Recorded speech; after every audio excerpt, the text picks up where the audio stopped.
Given problem is 1848 divided by 231 minus 10.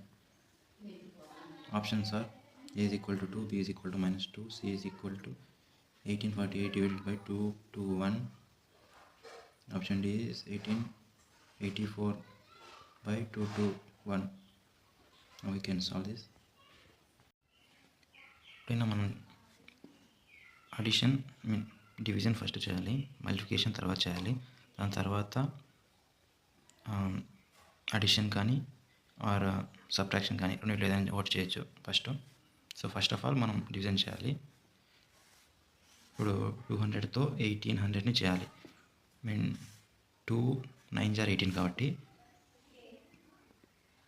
231 into 9, 9 1 * 9, 9 3 * 27, 9 2 * 18 plus 20 అవుతుంది.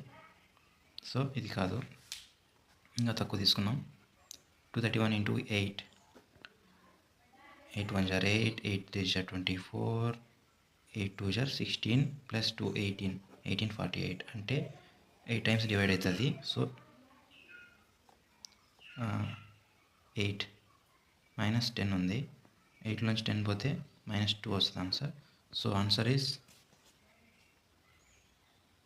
ఏ కాదు, B -2.